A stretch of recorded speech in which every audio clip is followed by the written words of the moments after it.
Oi pessoal, tudo bem? Dr. Ronaldo Casimiro da Costa falando para vocês ao Ohio State University nos Estados Unidos e dando continuidade ao tópico de síndrome da caldequina de estenose lombosacral. No último vídeo eu falei dos sinais que a gente pode e não pode ver. Tá? Então nesse eu quero justificar do ponto de vista neuroanatômico, neurofuncional, por que a gente pode e não pode ver aqueles sinais que eu falei, de forma que entendendo talvez fique bem mais fácil lembrar disso e aplicar no dia a dia. Então, o objetivo é, desse vídeo, por que cães com compressões lombosacrais não ficam paraplégicos? Vamos lá, vamos voltar. O que eu quero dizer com paraplegia? Esta apresentação, que eu estou usando inclusive um pastor alemão, que é a raça clássica para ter isso. Por que não pode, com compressão L7 e S1, ter esta apresentação? Bom, vamos ver agora. O que eu tenho aqui? Coluna vertebral e medula espinhal. Veja que aqui a gente tem a medula espinhal a gente segue ela vai acabar, S3 acaba mais ou menos em L5. Depois o que a gente tem, chegando aqui em L7 e S1, não tem mais medula espinhal ali. Tá? O foco do nosso problema é L7 e S1, compressões aqui.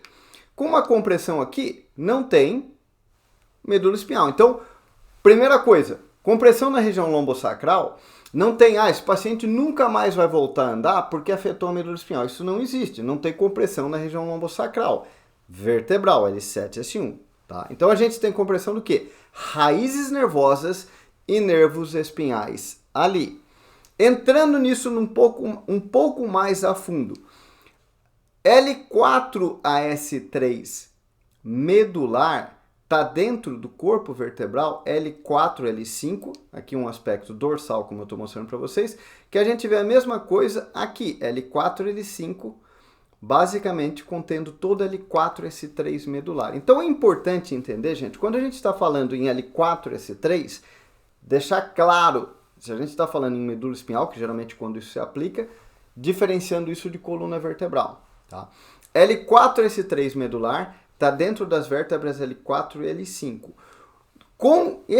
Especificamente com problema na região L7, S1, região lombosacral, como a gente costuma falar, a gente tem envolvimento da caldequina. Por que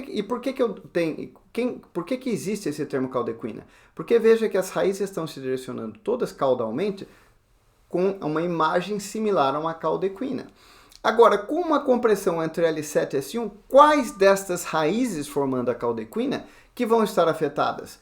Vai ser a raiz que forma o nervo ciático e esquiático, L7, S1, mais ou menos S2.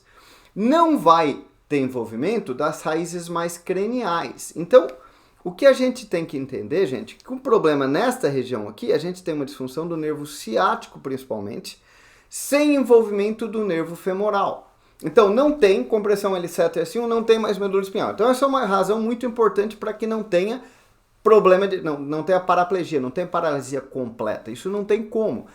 E não tem também envolvimento do nervo femoral. Como consequência, o suporte extensor e o reflexo patelar nunca vão estar afetados com uma compressão afetando a região da caldequina. Não interessa a severidade delas. Porque o nervo femoral nunca vai estar afetado com uma compressão aqui. Olha aqui, ele sai mais cranial. Então não existe aquela ideia que, nossa, eu estou com um caso tão severo de caldequina que até o reflexo patelar está ausente. Isso não é possível. Não é possível pela razão que eu estou mostrando para vocês aqui. Tá? O que é possível, gente? É uma disfunção do nervo ciático, uma disfunção do nervo isquiático, como a gente viu, tá? Afetando raiz L7, S1, mais ou menos S2. Então, por isso que o paciente tem dor e vai ter principalmente sinais relacionados a uma disfunção flexora. Por quê? Agora, para ficar bem claro isso, o nervo femoral ele é responsável por extensão, por apoiar o peso e suportar o nosso peso e o peso dos pacientes, dos nossos pacientes, os animais também. E o nervo ciático, ele é principalmente responsável pela flexão, como a gente está vendo aqui. Então, a extensão não é comprometida, o que é comprometida é a flexão. Por consequência, quando a gente avalia o reflexo flexor desses pacientes, o reflexo flexor vai estar bem diminuído. Sim, a extensão não está afetada. Quando a gente está vendo a marcha desses pacientes, não tem aquele equilíbrio normal entre flexão e extensão. O que tem?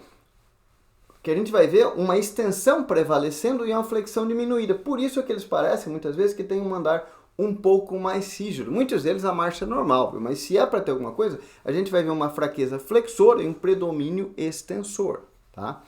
Então, para resumir, gente, não tem paraplegia porque não tem medula espinhal na região L7, S1 vertebral, não tem medula espinhal, e não tem envolvimento do nervo femoral ali. A gente só tem disfunção do nervo ciático e isquiático, que vai se manifestar como uma fraqueza flexora, tá? Como eu comentei, os sinais de síndrome da cauda equina, de modo geral, são sinais leves. Paraplegia, paraparesia não deambulatória não acontece, tá? Espero que esse vídeo tenha ajudado.